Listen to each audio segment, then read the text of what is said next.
Hi, welcome to the Brief Book Reviews channel, otherwise known as An Old Guy Reviews the book that he's read this week. What's the old guy read this week? Book I've read this week is this one. It's called The Retirement Plan by author Sue Hincenbergs. It was a debut novel published last year as a hardback here in the UK by Sphere on the 6th of May 2025. So why are you just reviewing it now, Cliff, I hear you say? Well, I found this in the new fiction section of my local Waterstones. So clearly Waterstones and me have a different definition of new fiction. As I said, this was released last May 2025. But I digress. Less than the moaning, Cliff. Get on with the story. Okay, what's it all about? Well, you can tell on the front of the book it says, 3 wives wanting a new life, 3 husbands in their way. And the retirement plan probably gives you a bit of a clue as to where this one's heading. So we actually start off with 4 couples. We have Marlene and Dave, Pam and Hank, Nancy and Larry, and Shalissa and Andre. They've been good friends for forever. The boys go fishing together, and they've been looking forward to a relatively comfortable retirement. That was until Hank came up with a cunning investment plan, which he persuaded his friends to invest in, and Hank also invested in, which went a bit south. So all 4 couples are facing retirement with a little bit of apprehension because they've lost a lot of money in Hank's wonderful investment scheme or scam or whatever you like to call it. So they're struggling.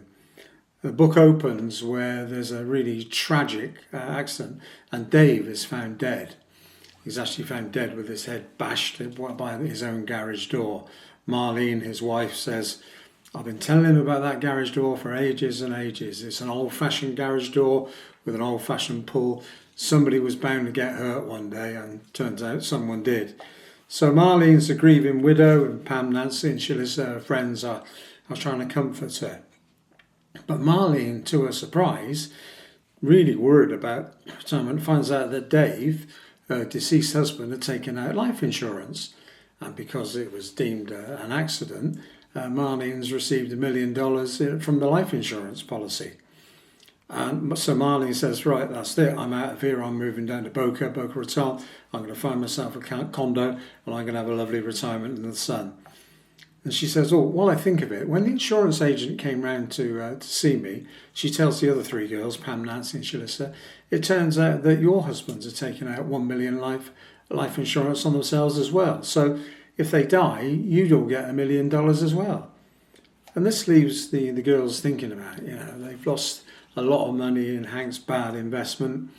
You know, their friend Marlene is retiring to sunny Florida. And they're all struggling with their day-to-day life. They're struggling with their husbands. Yeah, Hank, Pam's husband Hank, works at the local casino. He's a manager there, and that's where Dave used to work as a technician. Larry, Nancy's husband, works in the bank. Andre, Shalissa's husband, has got his own courier company, and they're doing okay, but clearly facing retirement with trepidation. So this is where the fun starts, when the girls realise there's $1 million each to come on life insurance. They start getting to think, well, our marriages aren't that great. You know, perhaps we should think the unthinkable. And they're thinking, yeah, maybe we should hire a hitman.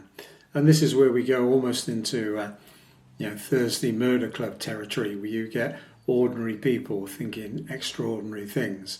And they contact the local barber, the guy that cuts Hank's hair, called Hector, who's known to be a bit of a fixer, a bit of a ducker and diver, and that's when the fun starts.